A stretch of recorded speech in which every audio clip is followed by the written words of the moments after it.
Thank you.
everyone. I'm David, founder of Retool. I am so excited to be here with all of you. This is the very first developer preview event we've hosted, and we can't wait for you to dive into the product we're about to share.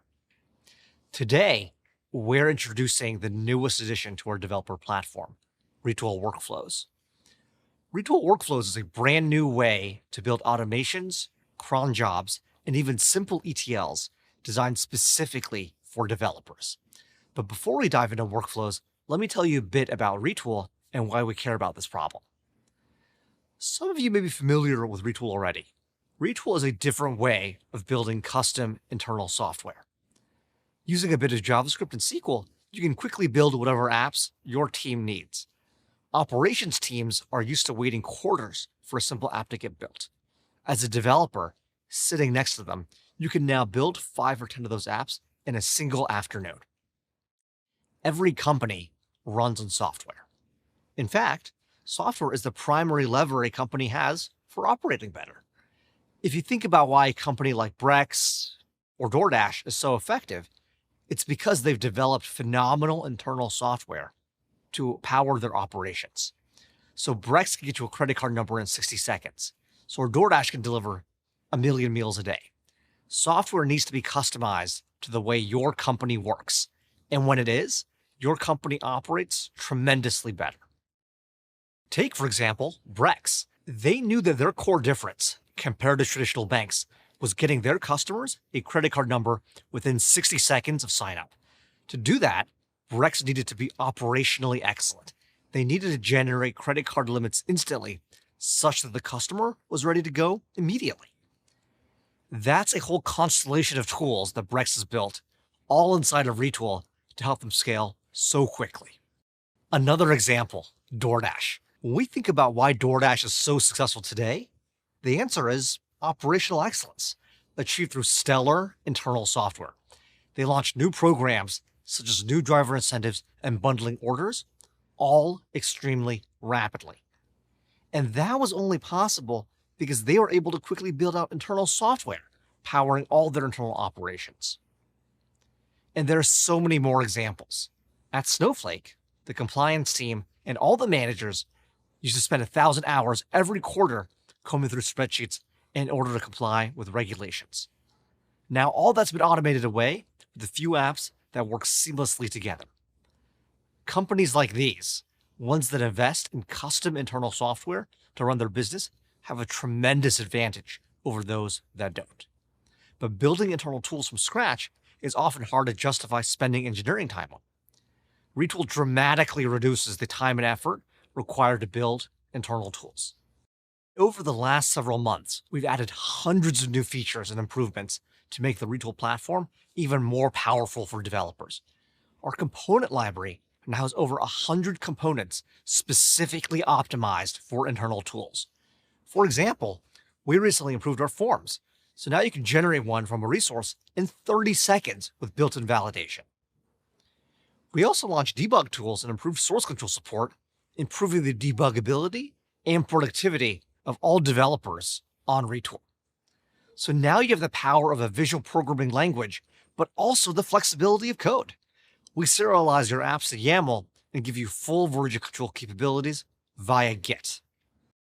You can now build native mobile apps and deploy them directly to iOS and Android, all with just JavaScript and SQL. So no need to get familiar with React Native or Swift or Kotlin or even deal with all the app stores.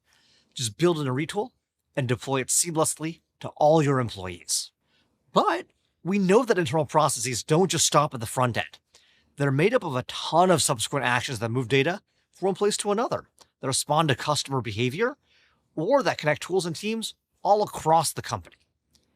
And so in talking to developers, and in our own experience, there really weren't many tools available in this space. You can either write one-off scripts or ETL tasks or cron jobs completely from scratch, and then you have to worry about deploying and hosting and maintaining all the infra for it. Or you've got to use some sort of no-code option that doesn't have the customizability or the flexibility that developers actually need. It's missing all the hackability. And that's what Retool is all about. That's why we built Retool Workflows. To share more and demo our new product, here's Jamie. Thanks, David, and hi, everyone.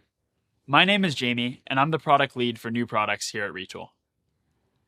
Like David mentioned, we started building workflows because, as developers, we couldn't find a fast way to automate processes for our own business. Our customers struggled with the same thing. On one end of the spectrum, before Retool Workflows, our customers were either spending a ton of time spinning up an EC2 instance to run and maintain yet another cron job, or if they didn't want to do that, they were using no-code tools like Zapier. This got them 80% of the way there, but meant they couldn't customize the critical last 20%. For the past few months, we've been working with customers on solving this problem. Our goal was simple code level control when you need it, GUI when you don't. Workflows is a fast, extensible way for developers to build cron jobs, scheduled notifications, ETL tasks, and everything in between. With Workflows, you can write custom logic to define a series of tasks that connect to your data wherever it lives. You can create virtually any automation, whether that's scheduling a daily ETL job from Salesforce to a PostgreSDB, or automatically alerting your operations team whenever inventory dips under a certain threshold. We want you to focus on the code, not the infrastructure. Let me show you. Early on at Retool, we wanted to know when a large business signed up for the product. As soon as someone signed up, David would personally call them to see if there was anything he could help with. Customers loved how responsive we were, and it was our secret sauce to closing our first 10 million in ARR. We call this alert system Big Fish Swimming. Let's build it together in Workflows. The first thing we'll see on the canvas is the start block. The start block lets me define how this workflow should be kicked off, either with a cron or a webhook trigger. In our Big Fish Swimming case, we'd trigger a webhook every time a customer fills out the signup form on the Retool website. The first thing I'll do is add the email parameter associated with the new signup. I only care about business emails, so I want to filter out any personal emails. I could write some if-else statements in JS to define different paths based on the value returned, but in Workflows, we have built-in blocks that provide common building patterns like branch, filters, and for each loops. All you need to do is drag them onto the canvas and write any code that's unique to your exact process. I'll drag out a new branch block, and we'll call this one Check Corporate Emails, and write some JavaScript to exclude email addresses from gmail.com, Yahoo, or maybe even Hotmail, in case anyone's still using that one. So far, we've built out some quick filtering logic, which you can do using our pre-built blocks or JavaScript. Either way, you skip the boilerplate and get straight into the fun part of writing code. I'm already filtering for business emails, but now I want to know if these are big businesses.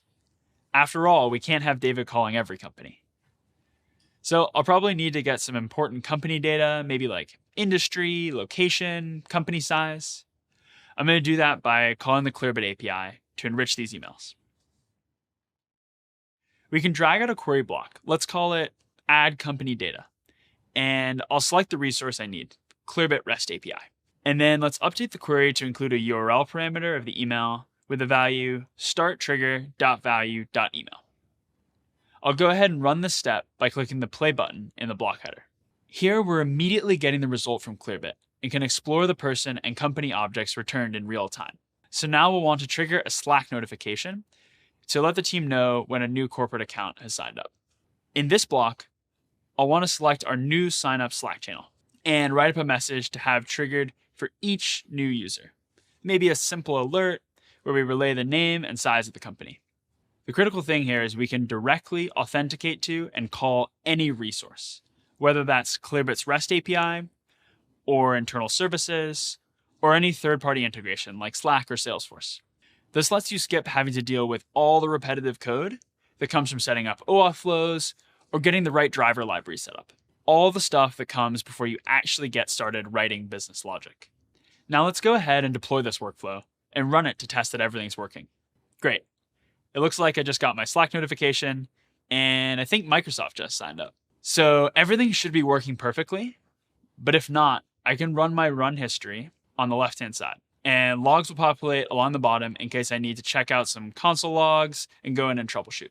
So far, this is great. My Slack channel will get a new message every time we have a corporate account sign up for our service. But now, let's take this a step further with some conditional logic to customize our approach to different types of signups. After all, it wouldn't be an engineering project if there wasn't a little scope creep. For companies with less than 100 employees, I actually want to send them a discount offer that our marketing team has put together for small businesses.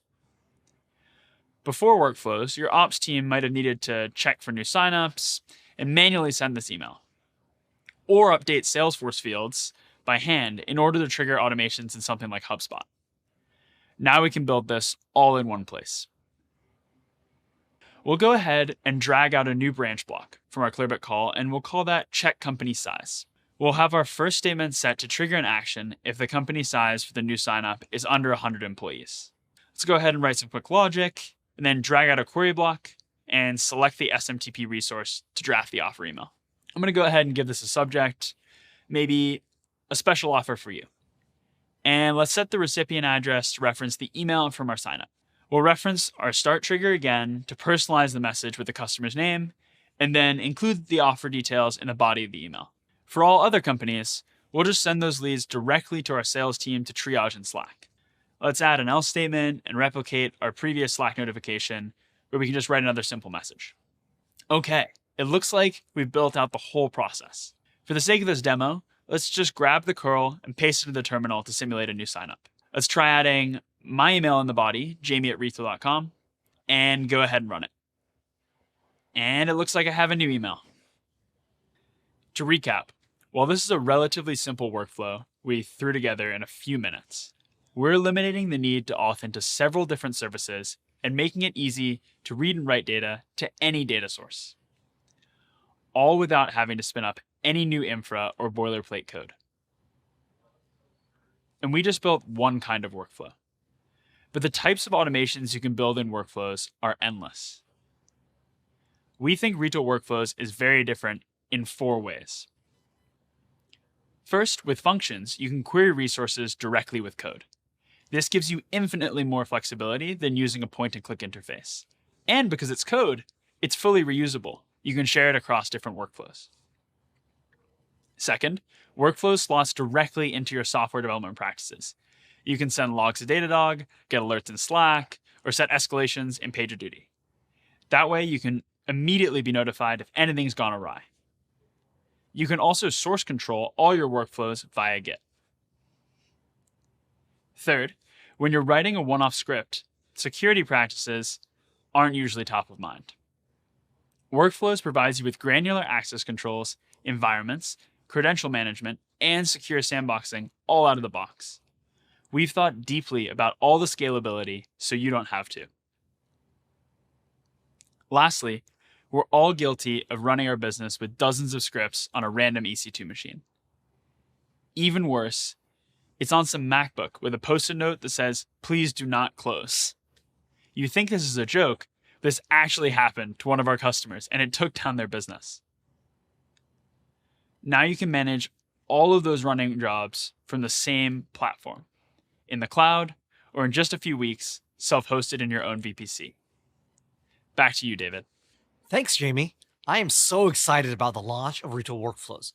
The demo we showed today covers some of the power under the hood, but barely scratched the surface of what we've seen customers build already. For example, our fintech customers have built automated fraud alerts to comply with OFAC sanctions in just a few minutes. And we've seen customers such as Scratchpad and Remax build workflows to free up literally half their week. And at Retool, we ourselves use workflows to notify our account teams about high-growth Retool organizations. Big Fish Swimming is a real app. It allows us to be a lot more customer-driven. Next week, workflows will be available in beta on cloud across all Retool plans, including our new free tier. And today, it'll be turned on for all of you attending to try out early. Every Retool plan comes with 1 GB of workflows data included, so you can automate processes like the one we built today for free without worrying about hitting step or task limits. That's something we learned from customers as well. I am so excited to see what you all build with the workflows. We'd love any feedback you might have about workflows or any other products that we might want to build next to. I'm David at Retool.com. Feel free to send me an email. Thank you for joining us. Next up, we're going to be hosting an optional hands-on workshop and a build session led by our Workflows engineers. One of our early users is also joining us to share how they've used Workflows over the past few months.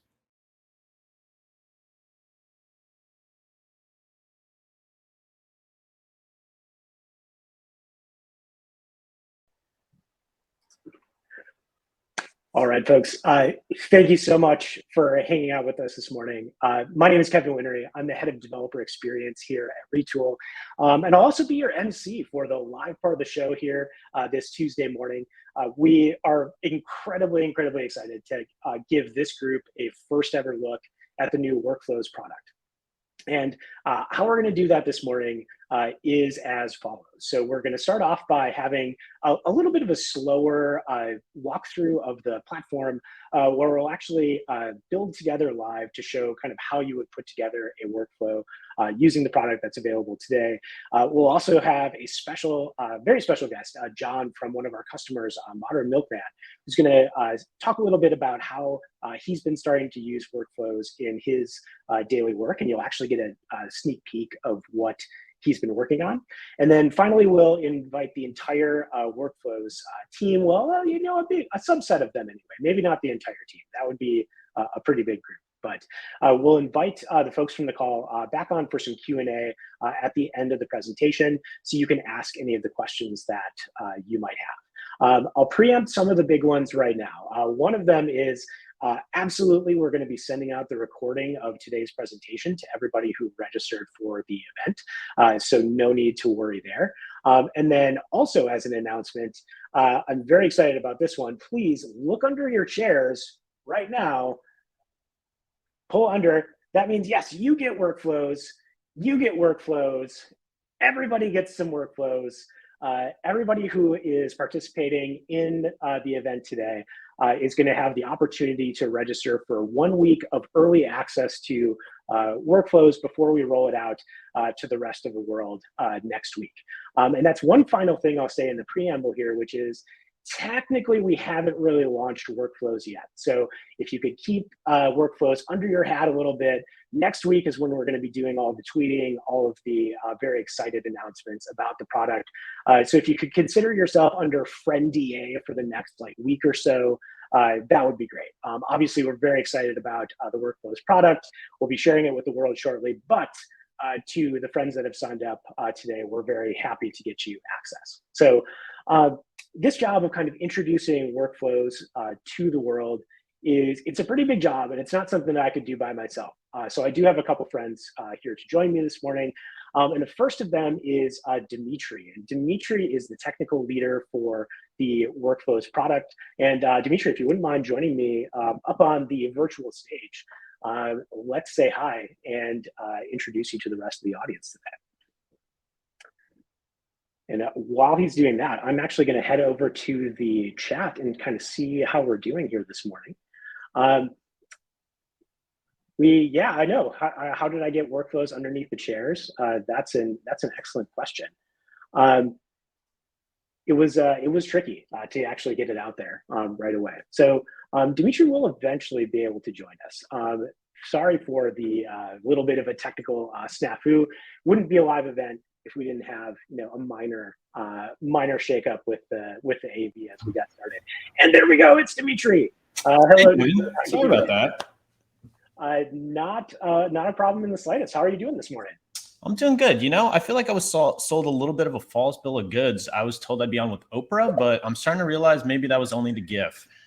Yep, that was if you read the fine print, it was Oprah as presented by a random dork in Minneapolis. So that was the fine print that you might have missed. But Dimitri, very excited to have you here. Workflows, it's coming out to the rest of the world. How are you feeling about the product right now? I'm feeling great. I'm just excited to share workflows with more and more developers. We've had a bunch of folks kind of use it early on to give us feedback. We've had over 100 customers kind of sign up and are using it currently. So just excited to get it out there and have more folks use it and have more folks give us feedback. Yeah, absolutely. So what is maybe the feature of workflows that you're most excited about? Is there something that you're just super stoked on that you can't wait for people to try? This is going to kind of sound silly, but the feature I'm most excited about is not even a feature, but it's a feeling. I think Workflows is actually quite fun, and I know that sounds ridiculous, and I don't mean fun in the way that maybe you're not going to spend your weekends building in Workflows. I don't think it's that kind of fun, maybe, but I think coding is really supposed to feel like a superpower. You're supposed to get excited when you have kind of something you want to build and you see it come to fruition. You see that first result from the thing you wanted to build. And there's nothing kind of more deflating than getting an idea for something you want to build to improve your business, improve your daily workflow. And then having to deal with like Webpack issues, right? You have to pull in weird dependencies that you're just, and you come from such excitement down to such a low. And I think Workflows really gets you away from that. And you could just go from kind of idea to seeing it come to life and have a little bit of fun doing it and really experience that superpower of being able to turn things into code and automation and make your life better. Sweet. I will say it doesn't sound ridiculous to me either to spend some time working on Workflows for fun. And I'm a little shocked and appalled that you would impugn the integrity of Webpack by saying that it might be difficult to configure and or use. I don't know where such an idea would come from, but anyway, we could chat all day long about Workflows, but I feel like maybe a better way to give folks a sense of how Workflows works is actually just to build something quickly. So Dimitri, I was going to ask you if you'd be so kind as to kind of be my co-pilot, my pair programmer, to actually build out a simple workflow so we can give folks a sense of kind of how it works. Does that seem like a decent enough plan? Let's do it. All right, let's do it. So I'm going to go ahead and share my screen here. And I'm going to be walking through the Workflows interface, which again, folks should have access to. Our friend Kirsten is going to be patrolling the chat, and she'll be actually dropping in a few notes here and there. One of them will be, a link to a form that you can fill out to actually get access to Workflows on your cloud instances of Retool today. There's also been a question about, will Workflows be available on-prem? That's actually coming a bit later. I'm sure we'll dig into that later on in the presentation. But when you actually do get access to Workflows, it's going to show up as kind of a peer in your navigation along with your resources and other products that you have access to. And you're going to start off by creating a new workflow, much like you do an application in the app builder today. And you'll be dropped in this user interface, which kind of looks like a drag and drop canvas where you can start to actually pull together the different pieces of your workflow. The place where you start with a workflow is with a trigger. And this start block that is on here by default can be triggered in one of a couple ways. You can set up a schedule that's going to determine that this workflow is going to work, every day at a certain time or on the hour, those types of things. And you can also kick off a webhook, or you can also kick off a flow, by submitting a webhook request. So if you want to do this in response to a sign up, like you saw Jamie demo in the Big Fish swimming app, you can do that as well. The first thing that you're going to do usually when you start building a workflow, and the one that we're going to build, we're actually going to build a workflow that's going to check the Hacker News API. Obviously, very important to stay on top of what's happening on the Big Orange Tech News website. So we're going to build out a quick flow that's going to check the top stories on Hacker News, and then take different actions based on the types of stories that we're getting back. So this query block, Dimitri, I have a question for you too that you might be able to speak to a little bit. These queries can actually do any kind of query that you could do in Retool, right? Like with your saved resources, that kind of thing? That's right. So we're leveraging a lot of kind of some of the great things of Retool already. So if you have resources set up that have complex OAuth flows, that have, your databases that you have to SSH tunnel into, all that can be reused inside of workflows. So you kind of set it up once and you're able to use it across the platform. Yeah, which is one of my favorite parts of Retool generally is just the ability to have access to all these data sources and kind of share them across your applications. But what we'll do here to start things off is we'll actually do a REST query type query, which is just a nice built-in way to execute a request against any kind of REST API. And we'll pop in the Hacker News API. And if we hit play on this block, we can actually see the data that comes back from the API right away. And this is pretty sweet, I think. Like this being able to kind of view the data incrementally. Like I don't know, Demetria, what your flow is like, but like usually for this stuff, I'm usually like writing console.log and stuff like that to see what's happening at various steps. You know what's funny, Kevin? I think when we were building this product, we thought a lot about feedback loops. And what I mean by that is, you know, back in the day when you used to use a compiled language, maybe you still do, you work in Java, in order to test if your code runs, you basically compile your code, you deploy it, you try to figure out if the thing you wrote actually works. And then if it doesn't, you have to go back and do that cycle again. And since then, kind of languages have moved on. Now we have things like hot reloading that decrease that feedback loop, right? You get feedback faster and faster. And one of the things that I really love about workflows is we try to get that feedback loop to be as tight as possible. So you kind of run this query, and right away you get results to see if it's kind of working correctly or not. You see the visual kind of indication there. And then as you write a little bit of JavaScript after that, you don't have to re-poll the results again, right? If you're running a query that's taking you 2 minutes to run, you don't have to run that 2-minute query every time you change a little bit of JavaScript that post-processes it. You kind of get that caching for free. And so that just really speeds up your ability to write code, your ability to get things right. And I think it kind of brings some of that joy and fun that I was talking about earlier. Yeah, the tight feedback loops is definitely like when development feels fun, where you don't have to, you know, sit and wait for a couple minutes to see the feedback. It's actually like with the app builder, one of the things I really like is the fact that it is WYSIWYG is, you know, I'm not going back and forth between my editor to see like if my CSS change worked. So we're kind of bringing that same paradigm to this type of backend programming as well.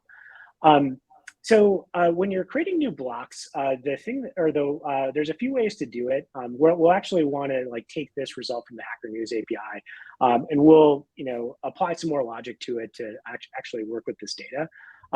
And when you want to add new steps in the flow, there's a few ways you can do it. You can right click and, you know, select a new block that you want to create, or you can actually drag out from this little bubbly circle guy, and you can create a block that's actually connected to the previous step of the flow. So what I'm going to do actually is I'm going to, you know what, filter might be the wrong one. That is premature. What I want to do actually is first I need to actually go through and grab all of the different stories. So like this API actually just gives me like a set of IDs of Hacker News stories.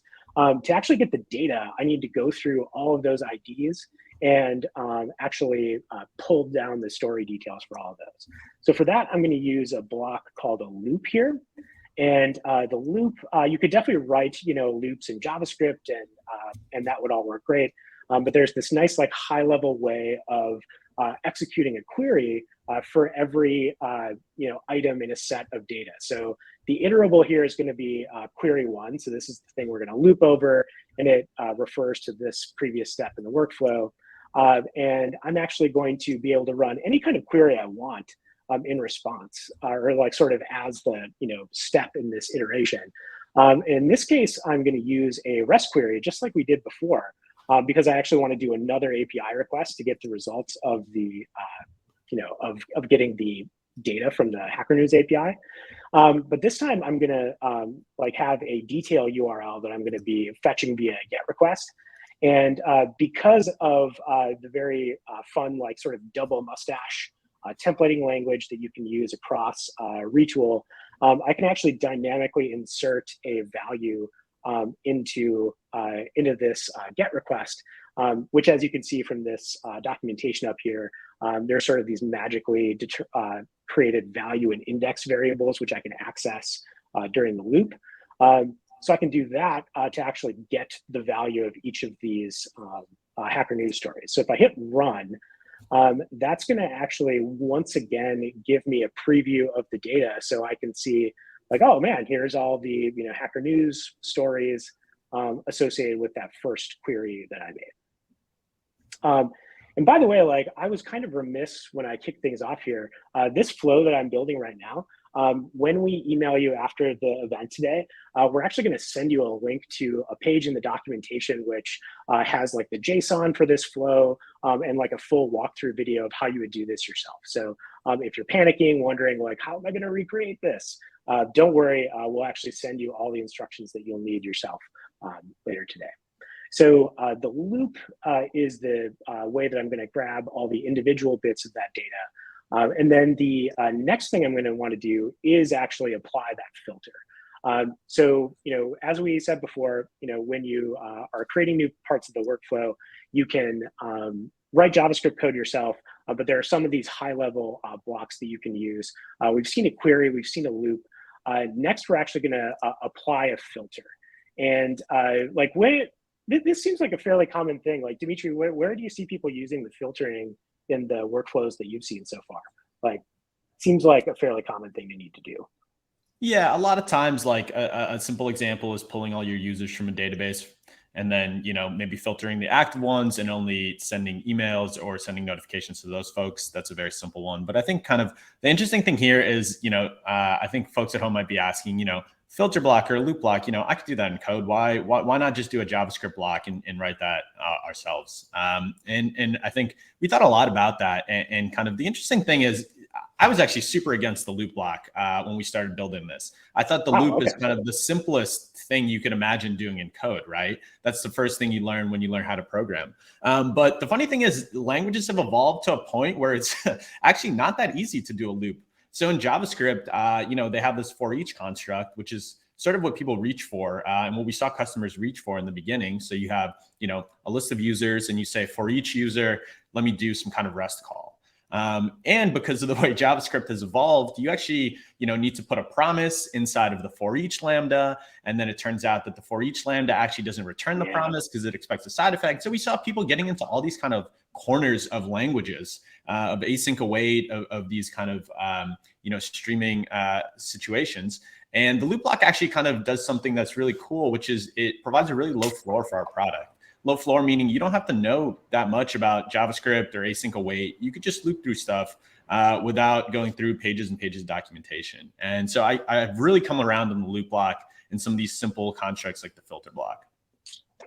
Yeah, it's ends up being a nice way, especially like with the visual like debugging tools. Like as you can, it sort of recreates in the GUI the steps that you would do as a developer, where like you implement a little bit, then you get a little bit of feedback. You implement a little bit, and you get some feedback. And laying it out visually like this helps kind of make that process obvious. And in the filter here, like just for example, we could like look at the results of our Hacker News query, and we could look at the titles of all the stories that are coming in, and like see if they include a specific substring. So on Hacker News, it's an excellent bet that on any given day, Apple's probably in the news about something like they either revolutionized a product or they ruined a product. There's usually something in there in Hacker News about Apple. So when we apply that filter, we can see that there are a couple results that come in here.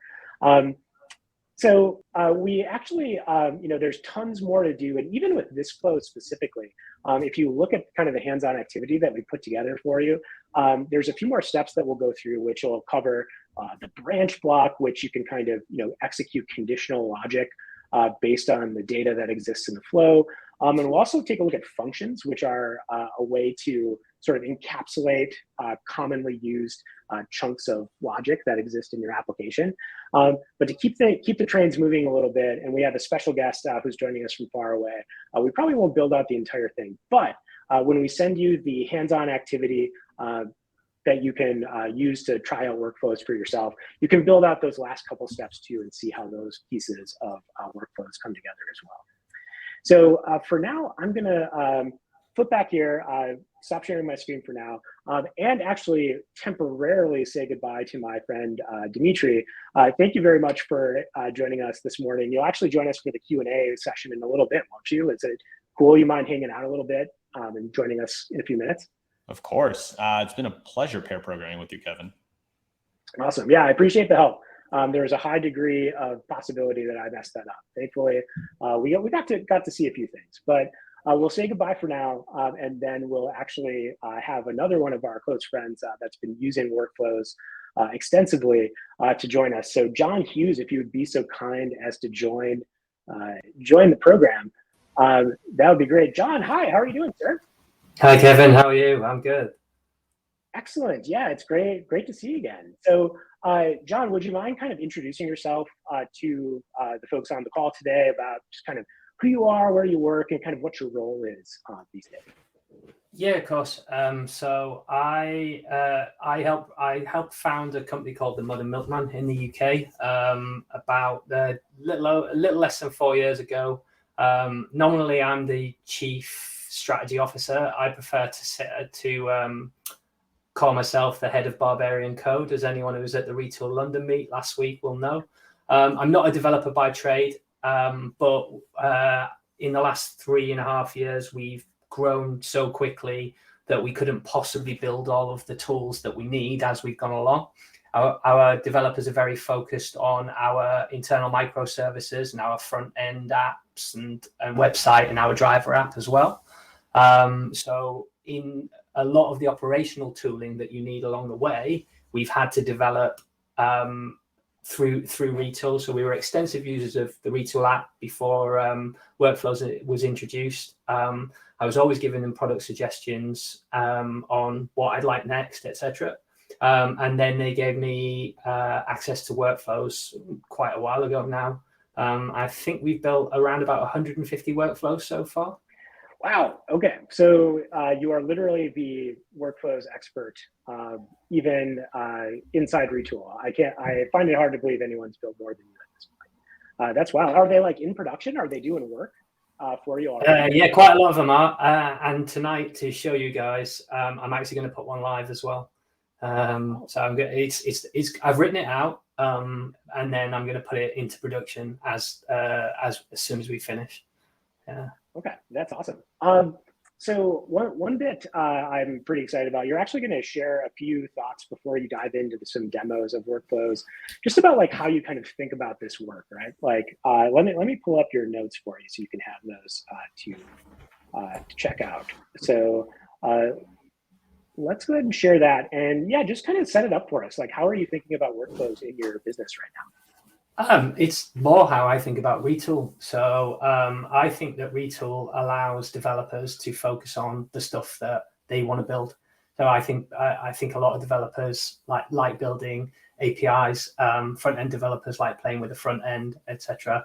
Your internal tools are kind of your dirty little secret. They can be as ugly as you want. They can almost be quite hacky, etc. Retool takes the hackiness away. But it does allow you to move at pace. You know, we have over 350 internal tools in our Retool library as well, which is staggering, obviously. But a lot of those have been retired, and I just see it as a much quicker way to get things done. So I talk about how the developers doing this they're developing for the organization rather than the technology. I'm kind of coming down on their organizational engineers. So they take a process that exists within the business and wrap the technologies around it. And I'm very excited to show you 2 examples of where we've done this without the use of our developer force, because they're so busy doing other things. Actually, I'll give you a hack tip. In one case, we went to our developers and asked them to create an API so that we could interact with our own internal databases. And I'll show you that in a minute as well. I'm not putting that one live yet, though. Excellent. So the first problem, we run milk rounds during the night, and each round will deliver to lots and lots of households. It's really important for the economics that we try and keep drops close together. So we need a lot of clustering in the same way that DoorDash or Deliveroo or Uber Eats, etc. They need people. I'm going to cut you off just real quick. I feel like folks might not know like what Modern Milkman is, and like kind of what problem space are you in, and like where might these tools be actually used? Yeah. So what Modern Milkman does is we deliver milk and groceries to your doorstep through the night. We'll deliver up to 3 times a week. So it's lower orders and more like convenient drops. We are completely plastic free. So we set off like almost 4 years ago to tackle the problems we'd seen in the Blue Planet, which is about the amount of plastic in the ocean. Really don't want people using single-use plastics if we can help it.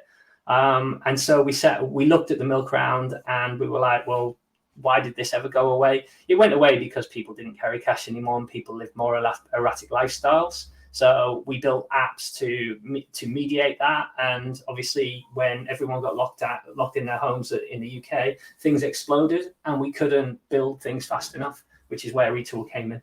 But this problem here is to do with so we use a field sales team a lot to go into areas where we've already got pre-existing people and basically build up the density in the round. She's done it. Build up the density in the round, and this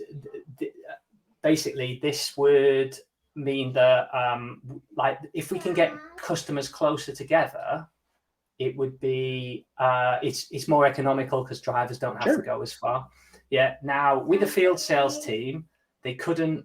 With the field sales team, we couldn't give them a map fast enough to. We couldn't give them a map fast enough to. Thank you, Kevin. So we couldn't give them a map fast enough to show them where everyone was. And we have over 2,300 sectors that we're entering in. And obviously, as we add customers, these sectors change. Now, what happened is a couple of weeks ago, we got access to an update API in our mapping technology. And we were able to quickly create these Retool workflows using just 3 SQL queries, 4 JavaScript transforms, and 1 MapHub API call.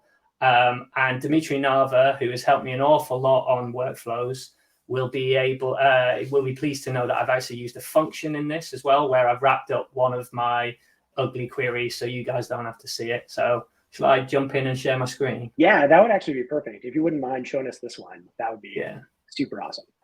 Cool. Here, I'll take this down for you. And did we get a minor cameo from your junior engineer at home? We did. Here, nice. She's here. This is Joni. You want to say hello, Joni? Joni, hello. Welcome to the stream. How are you doing? Yeah. Very nice to see you. She's fairly unresponsive. Sorry. So, so here, yeah, darling, I'm on the phone. I'm gonna have to put you down. I'll come down in a second. Yeah? Okay. That's a Q&A all of its own. So anyway, we currently have this URL here in our MapHub technology. It says page error not found. And what I'm going to do here is just show you, this is my workflow. So we have an SQL query to check the next sector off the rank. I've actually carefully titled these as well because I never title anything because I'm not a proper developer. I've used a branch here just to make sure that this is non-zero because I don't want to be using resources if there's no need to. There's a little bit of JavaScript to basically just transform it, to beat it into the shape that is required. So there's four of those. I could probably get it into one, but I felt like it was better to do it this way. And then I hit the endpoint. And then what I've got at the end is just like a permanent store of that so that I can use it. Because after the create one, I'm going to have an update one as well. So let's just plow through and hit run on that. And for people worrying about it, you get a log. People have asked this question in the questions already, so you get to see the log if you want. You obviously have to add your log stages. So console.log is the one that I use. You do end up with a lot of JavaScript. You can just flick it. My tip actually would just be to throw another query in here just to do the login, and you can log it at every stage that way, and you can also delete it if needs be as well. So there's a little live tip for you. Now that should have all gone. So when I hit this now, I should see a map, and I do. Great. I was really nervous there. And anyway, we'll jump. Nice. So they can zoom in and see customers. I'm giving away GDPR data here, so I do apologize to any customers who are affected. But yeah, that is that on that one. And then the second one is probably the more interesting use case for you guys. So the second one. Do you want the slides back? Yeah, if you wouldn't mind, yeah. Absolutely. Let's do that. And then we can show this one. So the problem was that we had our promotions when we set them up were fairly simple. We never fully scoped out how we were going to do promotions and discounts, etc. And given how we work in a certain neighborhood, referrals was always going to be a big channel for us. What we've had to do is basically just offer a large incentive as a headline incentive. And that's not really great because basically you'll get people come on and abuse it essentially. So I did ask the development team about how long it would take to rewrite our coupon logic. And they said 3 months, and that it was nowhere near the top of the roadmap, which will be common to many people here. Sure. So I went and explored all the coupon management softwares that are available. I won't mention any names because I don't want to shill, but they were quite expensive. And again, they've got to be implemented by a developer. So it wouldn't necessarily get done in any sort of time. And then I had a brainwave around about 6 weeks ago. I asked one of my developers, could I have an API endpoint to create a coupon or to make balance adjustments? And what I've done in this next demo is we have a single use coupon that is only available to new customers that live within our existing capability. And the Retool and basically the Retool workflow looks for anybody that has recently purchased with that. And if somebody has purchased with that, it makes a balance adjustment so that when they get their next invoice has the implicit discount, which should allow us to offer better acquisition offers to people. Sure. And I will jump back in and show you how that one is done. Yeah, let's take a peek. Yeah. So with the last map example, under what circumstances did that fire off? When is that like a webhook or a cron job, or how does that work? So that is a cron job. So the mapping is a cron job. We only run it once a week, so it will update all the customers in here. If this customer here were to become active, that color would be green next week. We are looking at embellishing this record as well here, so we can put more data in that will help the salesperson in the field. And we're also trying to get that into Retool Mobile, just to point to another product. But the coupon user balance adjustments, what we're doing here is we've created like a permanent store with this one so that we're always incrementing. Now, we have a table called Retool.Workflows, which is really handy. And what we do there is we increment either by integer or we increment by time. I'm sure in time the two Dimitris will be all over this. But what this tells me is the last time that a customer this customer record was updated. Yeah. And then we have we have this new table which is called voucher check, and that basically goes and gets all vouchers that are eligible for this type of behavior. And they are entered into this by another Retool app that doesn't require a workflow.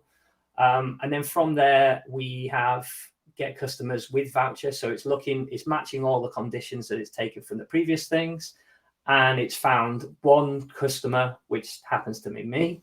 And it's going to make the balance adjustment that are within the rules of that. So the rules are written here. So this is for £1 or $1.0 probably. I put this in as well just because I was having a bit of trouble earlier on. So I added it in just as a final check. And then, sure. Yeah, a little bit of a live debug. And then I put in, so I use a branch as well, just to make sure that I'm not running resources that I don't need to. I don't really. So this is where it gets interesting. So this is my own internal security login. It gives me a JWT token, which I'm not going to show you. But that's happened now. And then this is the second API call that we use. We're iterating over a loop. This loop only has one entry in it. and hopefully that works. Yeah, and that's given me £1 off my bill next week. But then the final bit of this is just a bit of tidy up. So this tidy up thing just means that the next time that I do it, it won't include that record. And like I say, I've done that via update by time increments and also by integer increments, depending on how your databases work. So that is, so I've just got £1 off there for next week. So I'll have to pay that. Well, yeah, like you can create your own employee discount if you don't have one already, it sounds like. Well, that's awesome. I think what I would challenge you on one bit you said, though, like you said that you weren't a proper developer.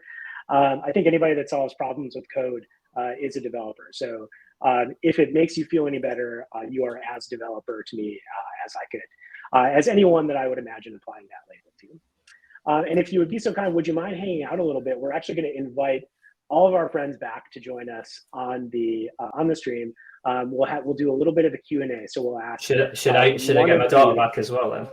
If she has some like relevant insight, I would love to see her. I think that would be great. So awesome. So Dimitri is already old friends with everybody here on the call, but the new face, or not newish face, from the video you saw earlier, we have Jamie, who's a leader on the Workflows product. So we have lots of folks available on the line that can kind of go through and answer any questions that you might have. We have a number of them in the Q&A widget, so I'll pull some of those out that we can answer live on the stream. Also, we'll continue to have folks in the chat who can answer questions. We have Kirsten, who is in product marketing for Workflows, who's very knowledgeable about the product and how we're going to market there.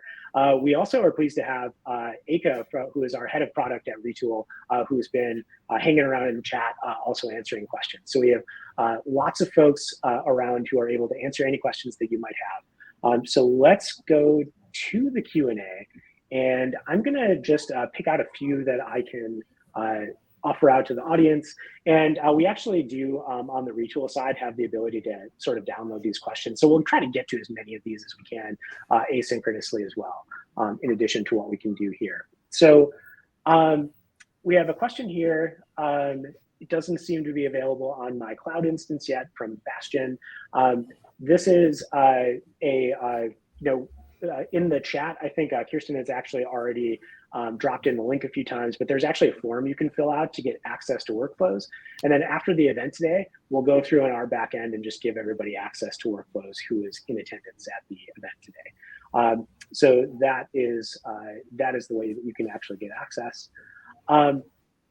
So Joseph asks, can I activate a staging environment of a workflow without turning on the production one? Maybe a question for Dimitri. Yeah, that's a great question. So more kind of granular environment control is coming soon, but to answer the exact question, yes, you can. You just have to flip the toggle. We have a little toggle in the bottom right, which lets you select your environment. Once you turn on your workflow with that environment, it'll run in staging, in your QA, in whatever environment you have selected. Awesome. Very good. Very good. Lots of really great questions here. Thanks for popping these in.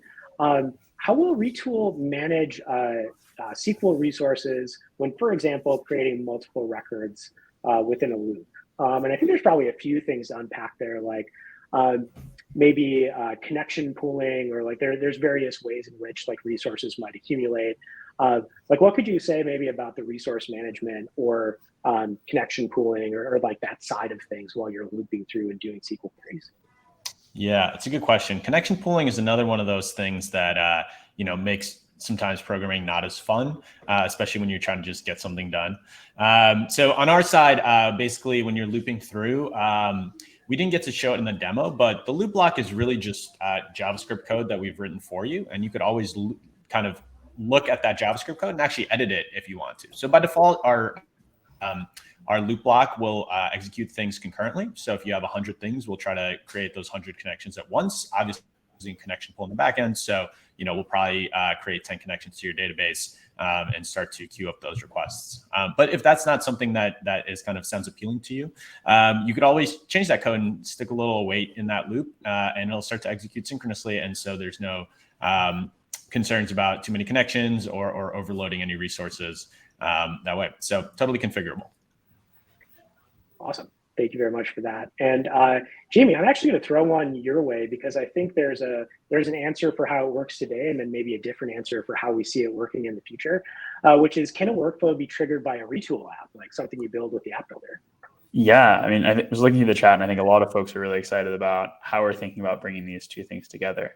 If we think into the future, we really want Retool to be the way that everyone builds software, right? And today we've mostly started with front ends. But workflow is really exciting because we're starting to move into the back end.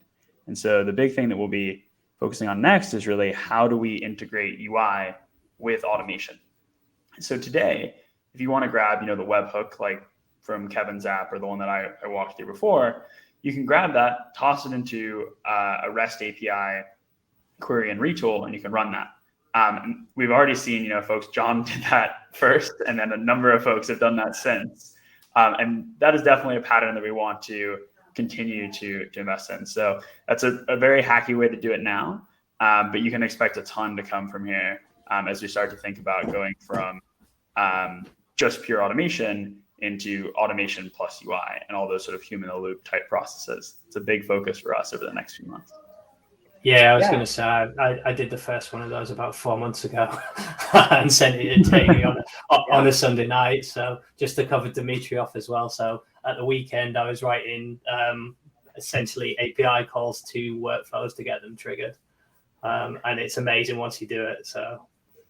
Yeah, I mean, in some respects, this is kind of just a generic Lambda type functionality that now exists in the Retool platform, where you can build your backend logic and kind of call it from any number of different contexts. Another question kind of coming up, like what and I'll maybe summarize a few of the questions that I've seen here and throw it out to the group. What are the ways that we see like customization being possible in workflows today? Like, there's the ability to write custom code in query blocks, so you can write whatever JavaScript you want. Maybe what do we see as the ways we see like developers customizing workflows and like kind of extending beyond the blocks that exist in workflows today? Yeah, so one from my end that I thought was kind of fun was I saw a back and forth discussion around which languages are best to script in between the age-old debate of some JS, maybe some Python. I think there was some PHP, maybe even some COBOL in there.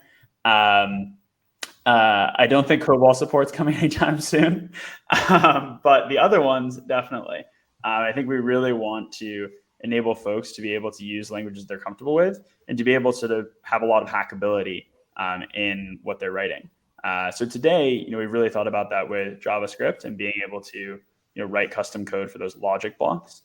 Also being able to use functions to call resources directly in line in JavaScript. But in the future, we're going to allow people to do that both, first party with Python native support, very similarly to JavaScript, but also thinking about like how do you upload your own scripts? How do you go a step further to be able to sort of write any type of code? So that I think is one sort of big thing that we're thinking about differently from other off-the-shelf automation tools. Yeah, and there's actually a question towards the top here as I'm scrolling that I think is related, which is, do we plan on offering sort of like pre-built integrations with like lots of different SaaS apps? Like there's a lot of other, workflow automation tools out there that have like a giant, laundry list of various things that you can integrate with. What would you say about that? Like, are there plans to kind of have more sort of off the shelf integrate with Platform X type of blocks as well? Dimitri, you want to talk about integrations or not? I can.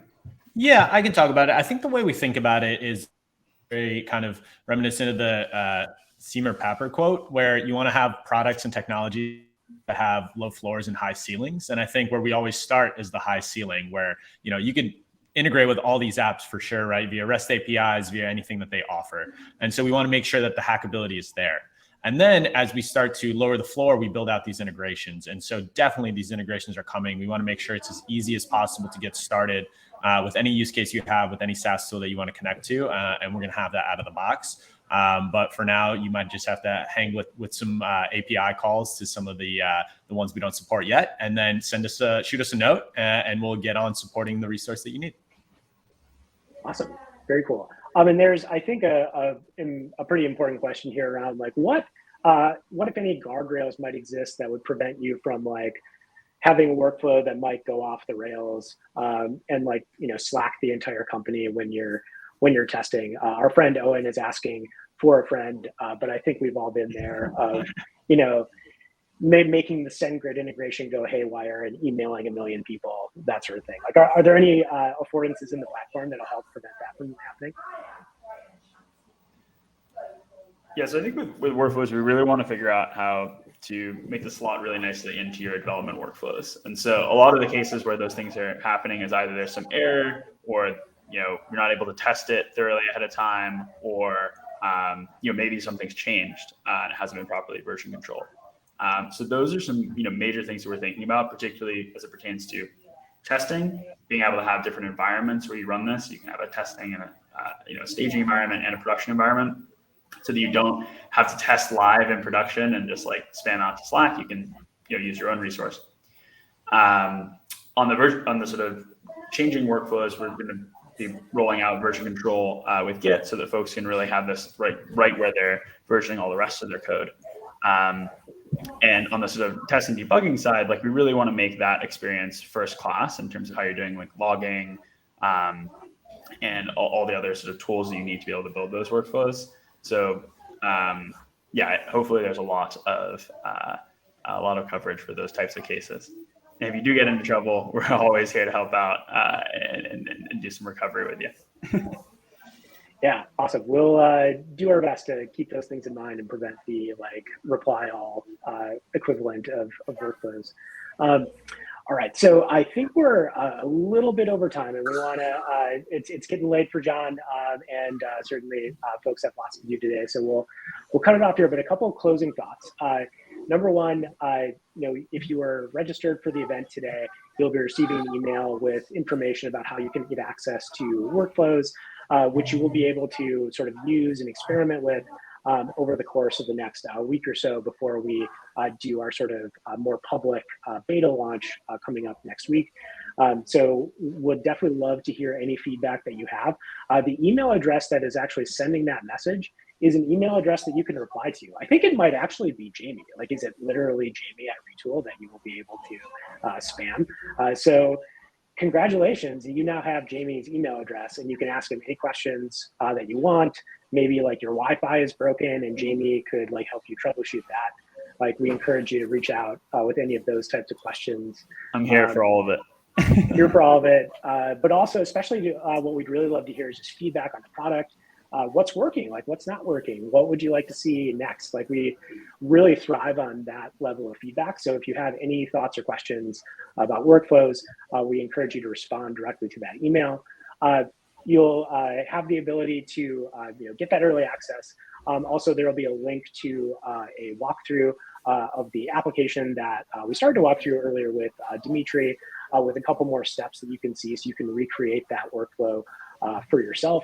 And that's within the early Retool Workflows documentation as well. So you can see the quick start, reference documentation, all those other resources that will be available.